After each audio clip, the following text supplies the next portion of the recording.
Hey guys, I'm Lee from Lee Likes Music, the place to share, explore, and learn about rock music from Bandcamp. And in today's video, we're going to talk about Aloha Shores, which is a new album by Vox and The Hound. So that's coming up. So Vox and The Hound is an experimental rock band from New Orleans, US. And to say that this band is an experimental rock band is kind of insulting in a way. It's kind of like trying to pick down the sun from the sky with your fingers. It is impossible. But that is just the best expression, the best genre that I can put on these guys, because they go within so many different genres. They're like a chameleon. They're transforming themselves through their music. They're inspired by 80s synth rock. They're inspired by progressive rock. They're having this hard rock feel to them.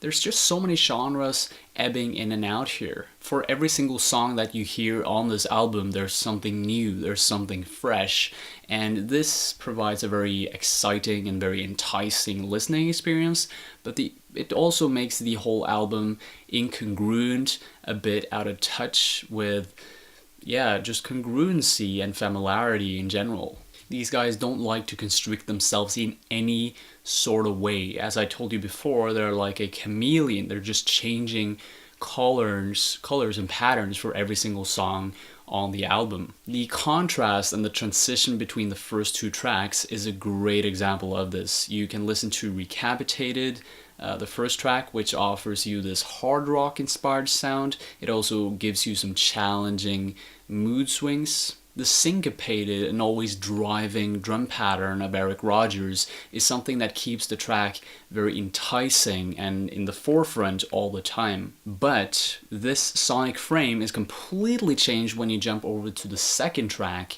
which is called Worn. Here you're offered something completely different. You're offered these very funky bass and drum lines. You hear these quirky melodies, and it's all mixed together with this unforgettable trombone solo. It's just so fun to listen to this because it's so playful and so creative all at the same time. It's such a surprise, it's such a shock to go from track number 1 to 2 because the songs are so different. It's such a surprise. I don't know if it will surprise you in a positive way. It actually surprised me more in a positive way because it just added a lot of excitement for me. I wanted to listen to the record more because from now on, I really didn't know what to expect from the album. Would it be changed even more? Would it be mixed up even more later on? Or would it stay congruent to these past two themes that they had initially created?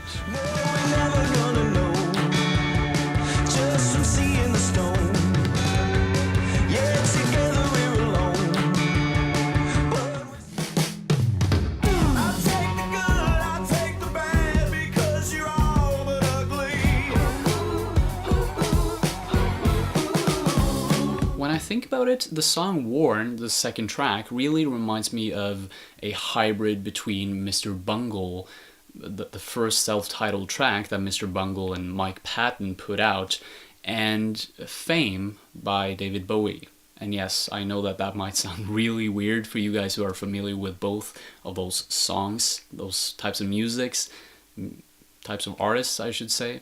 But yeah, it's just a really quirky, weird, otherworldly mix that I've never heard before. So this was a really fun listen to be a part of. And I don't know about you, but Leo DeJesus, yeah, that's actually his name. I don't know if it's pronounced that way. DeJesus, DeJesus. Yeah, maybe something like that. But the vocalist of this band, Vox and the Hound, he actually sounds a lot like Mike Patton as well. Listen to the first track and listen to this one, Worn, and you will definitely hear this. If you agree with me, let me know in the comments below. I was even more surprised when I continued to listen to the record because this pattern of being surprised and the pattern that the band is following early on in the album is actually repeated later on as well. There are so many contrasting spheres of music that I mentioned in the beginning of this video. Heart and Spades is the third track, and it opens up with this style which almost reminds me a little bit of Oxygene from Jean-Michel Jarre. And I bet that some of you guys will not agree with me at all, but just listen to the sound effects, just listen to the synth here. It really reminds me a lot of Oxygene, or at least some of the sound effects and some of the sounds from Oxygene 1 by Jean-Michel Jarre. Listen to it yourself, and it transfers over to this southern rock inspired guitar, bass, drum part, which, yeah, it was such an oddball transition. And it's also interchanged back and forth between the synth part and the southern rock style. So yeah, again, weird. It's kind of interesting to listen to, catchy, but I wouldn't say that this is one of my favorite songs off the album. I actually like Worn a little bit better compared to Heart and Spades, this track. Now this flight is packed and we're trapped like rats, and my head fights for open space, and our flags fly tattered. The fourth track, Aloha Shores, continues this meandering, transformative journey through different soundscapes and styles, and it introduces us to 70s and 80s inspired pop, synth pop, and there's also a blend of progressive rock here because the song is actually pretty lengthy, or it just features some sounds that really remind me a lot of what Pink Floyd could have done. Yeah, I know I'm mentioning so many artists that differ in terms of styles, but put the album on yourself. I think I mentioned this like 4 or 5 times now, but you have to listen to this album, guys.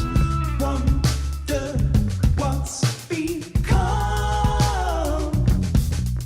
of two men. By describing this album, I really have to use a lot of different genres. I have to use many different artists and names. I mentioned David Bowie, Mike Patton, Mr. Bungle, Jean-Michel Jarre, Western music, hard rock, prog rock, Pink Floyd. There are just so many things that I could tell you and try to put on as a label on this band in terms of the inspirations and the different, the places where they actually picked their inspiration, their takes, their fusions. Where did they get it from? Well, I'm not completely sure. These are just the things that I think of on top of my mind as I listen to this album.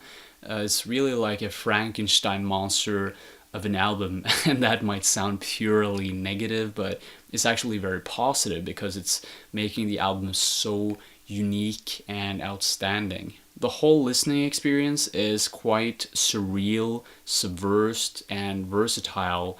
It's something that I've never ever heard before, and that's really positive. So D-Ray, the guy who's playing the keys, the trombone, and melodica in this band, actually mentioned in an interview something about the recording process of this album that I found to be a bit interesting, and I just want to share that with you now. On Aloha Shores, we incorporated a lot of robotic-esque sounds, electronic drums with mechanical beats, jangly guitars, bright and abrasive synths that pop in and out, vocal effects that can make you feel sometimes claustrophobic, sometimes isolated in the middle of nowhere. There's something very mechanical and modern about this record, even if the genre changes from one song to another. So again, D-Ray is telling us that there is a shift of genres from one song to another. He is affirming this, reaffirming what I've already stated in this video. But what he's also saying is that there's something robotic and mechanical that is floating throughout the whole record. But personally, I didn't feel this. It almost sounds like he is trying to say that the record is cohesive in a way, but I just can't possibly agree with that. I find the record to be versatile out of its limits. The band members, when they recorded this album, they actually went in and out of studio with 1 month in between each of the recordings. So they would record one song during one session on one day per month, and then they had 1 month to reschedule, to change material, to create and change up their following song, and this made it possible for them to also have a clean mind. They had a clean slate when they came into the studio, and this is probably something that created a huge impact. It gave a huge impact on the record and the sound of the record specifically. That is maybe the reason why the record sounds so versatile, because they had so much time in between each of the recording sessions. But, you know, I don't know. What I know for sure about Vox and the Hound and the recording process that they underwent when recording Aloha Shores is that they wanted to perfect the album, so they didn't have any set time limit for when it was supposed to be done. They simply had all the time in the world to put the album together. So they spent 3 years putting this album together. It's insane how much time that is and how much energy and effort they put into it. They mentioned it themselves. The Jesus, the vocalist of the band, and D-Ray mentioned in an interview also that they wanted to perfect it and they wanted to create something that they were satisfied with 100%. So yeah, that is the results. That is the record. As I told you, this album is just out of the borders when it comes to its versatility, but that is what makes this album so unique. It is wandering out to many different scapes, and it's a big world. When you listen to this album, you're entering a big world of music, of all kinds of music, and that is not something you find in a lot of records. If you listen to a lot of subpar or not that famous rock bands, a lot of the things that you'll hear, or the pattern that you will occur, at least this is my experience, what you will find are albums that have very conformed music. You will have bands that know exactly what they want, but they don't dare to experiment. So they only go for this one sound. They stay very conformed, and because of that, the sound of the records that they make become very boring. They become repetitive. It becomes not challenging, and that is not good. So the overblown versatility of this record was something that just struck me as a positive thing, because it's not something that I'm seeing that often.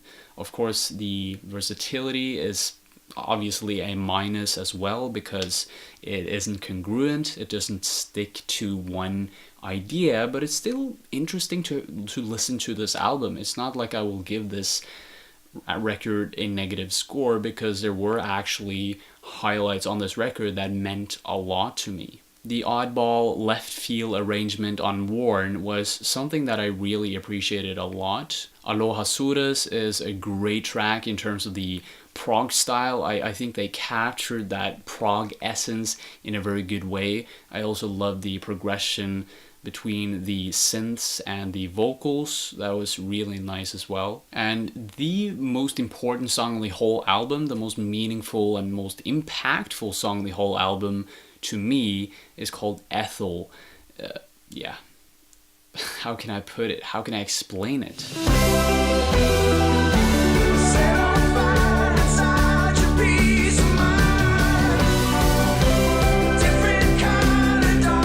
Emotive acoustic guitars, graceful and dreamy synths, this ever-changing drum pattern, it all transfers into this just lucid listening experience that is very evocative, very impactful, and it left me at least with a mark. It's definitely a song that I would just die to listen to in a live performance, because it's just so epic, and the mastering and the production or the mixing here is not that good. So I think actually listening to it in a live setting, if the band is good, that would be just mind-blowing to me. So as a conclusion, this album lacks a lot of cohesiveness, but the stark identity of all of the different tracks is what will bring me back to the album over and over and over again.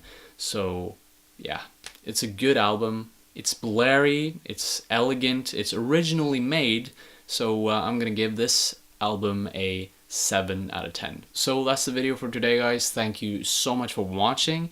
If you like to share, explore, and learn about rock music from Bandcamp, then I highly suggest you click that red subscribe button below.